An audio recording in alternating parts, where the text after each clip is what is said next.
Joining us right now is former U.S. Ambassador to the United Nations, Senior Fellow at the American Enterprise Institute, and Fox News contributor, John Bolton. Ambassador, good to see you. Glad to be here. So, Nikki Haley has a tough job ahead. The New York Times is reporting that President Trump could sign an executive order reducing funding to that organization. Here's the day she walks in, she's looking at big cuts coming. Well, that's the only way in most United Nations organizations people pay any attention to the United States, when they think Uncle Sugar's money isn't necessarily coming automatically. And I thought, I'm really optimistic about Nikki Haley doing well at the UN. I've talked to her in the course of her preparation for the hearings. I think she's going to do a great job.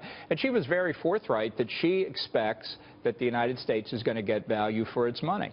And I think the most important thing about this draft that we've been reading about is the consideration of moving from the U.S. in effect paying a tax to the UN, assessed contributions, 22% of the agency budgets, to moving to completely voluntary contributions, where consider this as a revolutionary principle.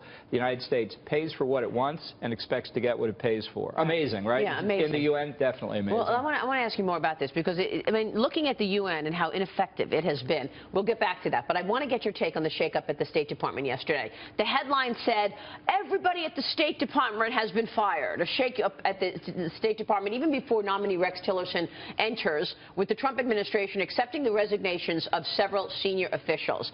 I guess they were basically not renewed. They said your services are no longer needed anymore. Good thing or bad thing? I thought this story was overblown. I think it's a good thing. I think you need changes of leadership periodically. Most of the top officials had already left on January the 20th. These were career officials who resigned their jobs, but in most cases are not leaving the State Department. The Foreign Service is a very unique animal. The people have what's called rank in person. So I could step away from a particular job and still have my rank in the Foreign Service and just get ready for my next job.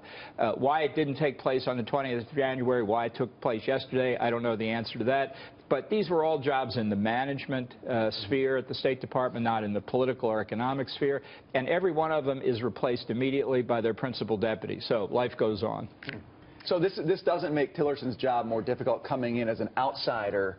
You know, some say he doesn't have the, the knowledge of the sphere, and so, losing these management staff can be difficult for him. But you see, look, the bench strength here is strong, no problem. Things will continue just well, and there are times when even in some of these management positions, you want to bring in outsiders. When Colin Powell became Secretary of State, he put in a former general as head of what's called the Office of Overseas Buildings, because he thought this fellow had more experience in building embassies and embassy residences and that kind of thing, perhaps than the State Department itself.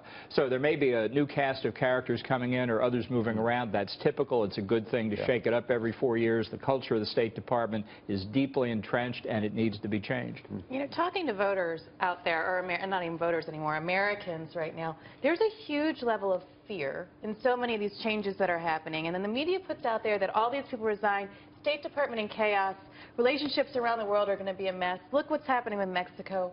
How do we get the American people to feel confident again and understand what's really going on? Stop reading the mainstream media would be a good place to start. They know that. The people who voted for Trump surely know that. Yeah. The people that voted for Trump surely do know that, but the problem is there's a lot of people who didn't, or even stood on the sidelines and are looking at their Facebook feeds or their Twitter feeds, and there's a lot to be afraid about. There's a lot of misinformation out there, and people don't understand really the truth. They're not. I mean, if you're watching Fox, you understand. But right. Well, you just have to power through this, and I think most people are going to give Trump the benefit of the doubt in the early days. They're not going to believe the chaos that you're reading about. I think he's going to try and deliver on a lot of his campaign promises, which marks him as a different kind of politician if he's able to do that. And I think the media are just going to have to get used to it.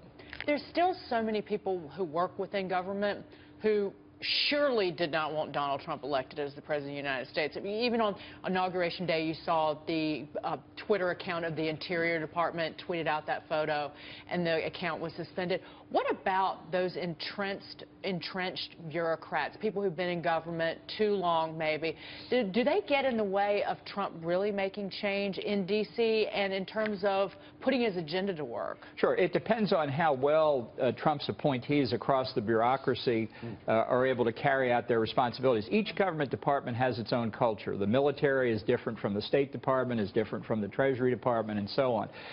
And these cultures have built up over decades, and they're not going to change in the course of 4 or even 8 years.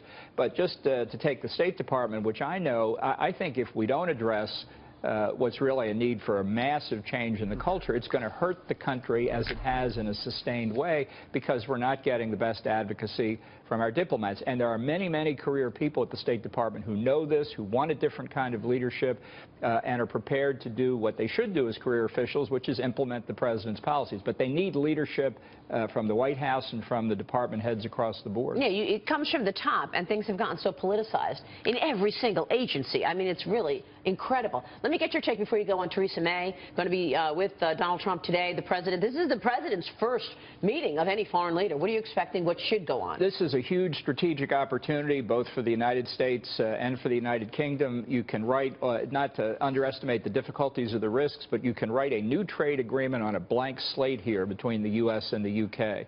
I think it would help both countries. I could see bringing Canada into it shortly thereafter. It will strengthen Theresa May's hand in her exit negotiations with the European Union. And I think it's a good way for Donald Trump to show he's in favor of international trade. He wants more economic interchange. He wants it done on a truly free trade basis without countries violating the commitments that they've made in NAFTA, the World Trade Organization, and others. So I think it's real. You cannot underestimate the potential upside here, politically as well as economically. It's also going to be important for financial services, right? Because the Jamie Dimons of the world and the Brian Moynihans who have employees in London have not figured out their plan. Are they going to take those employees and businesses and move them to the Eurozone? Right. If there's a free flow of people, that would be very positive. I think they would be delighted if you could get that kind of agreement. Really, the bankers don't want to move from London to Frankfurt. Let's be clear. And if we could give them an excuse that would be beneficial to the American economy as well, this is winners all around.